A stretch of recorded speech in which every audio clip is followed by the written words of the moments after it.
Another time, a minor government employee from another district married the daughter of a colleague of his from our town. The 17-year-old beauty known to everyone around here. Then it suddenly became known that on the very first night after the wedding, the groom had treated the beauty rather impolitely, avenging thereby a slight she had inflicted upon him. Lyamshin, who had been practically a witness to it all, because he had got drunk at the wedding and had spent the night in the house, hurried around spreading these interesting tidings the next morning. Immediately, a group of 10 was formed. They all mounted horses. A few, like Peter Verkovensky and Laputin, who, despite his graying hair, regularly participated in the wild escapades of the young set, had to hire Cossack horses for the occasion.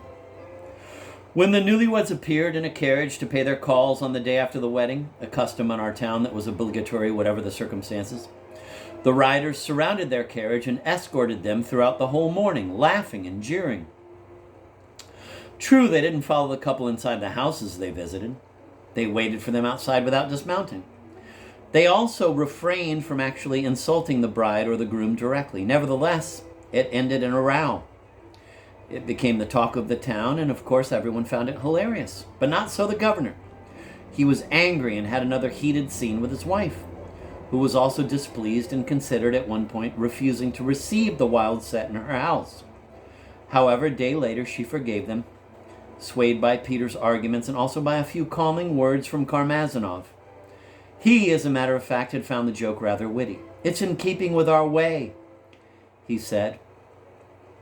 And at least these young people displayed considerable character and boldness. While you're being so indignant, the rest of the town is just laughing. At that time, a woman who went from door to door selling Bibles made her appearance in our town. She seemed a respectable woman, although she was obviously of the commercial class.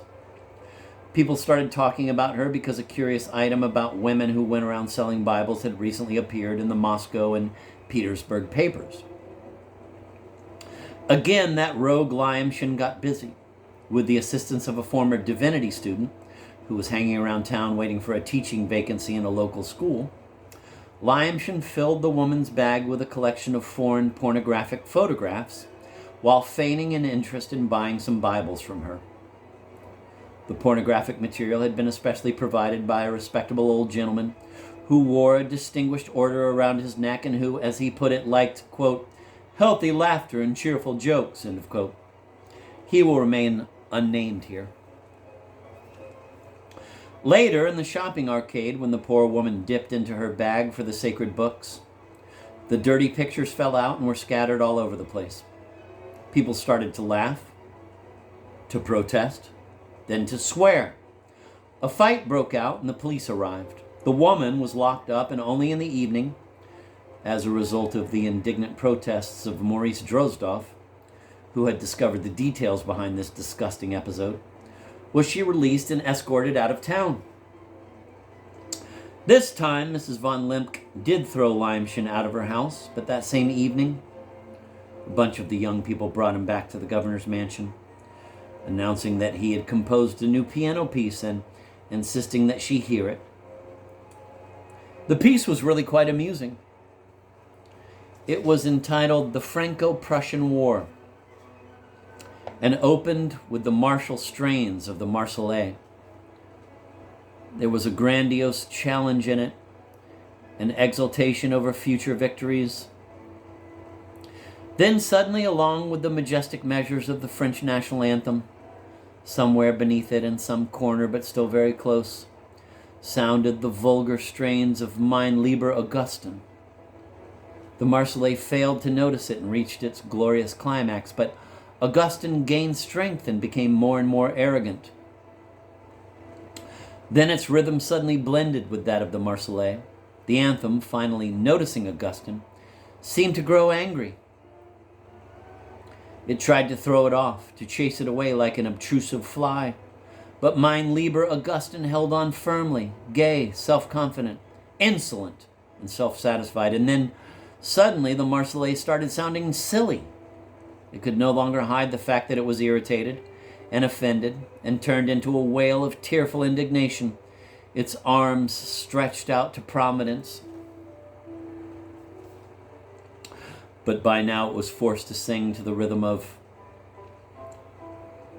Ach, mein lieber Augustin, Augustin du. The Marseillaise tune slipped in the most ridiculous way into that of Augustin, finally yielding and dying out. Only from time to time did the measures of Kun Sang Impur break through, only to be drowned out immediately by the syrupy little waltz. Then the Marseillaise became completely subdued, as though Jules Favre were sobbing desperately on Bismarck's chest and abandoning everything but everything to him. And now Augustin turned fierce.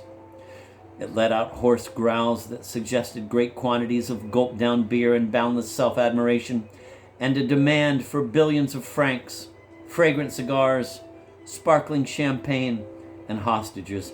And as Augustin turned into a blood-curdling roar, the Franco-Prussian War came to an end. The company gathered in the governor's mansion, applauded, and the governor's wife shrugged, smiled, and asked, "How can I chase that impossible creature away after this?"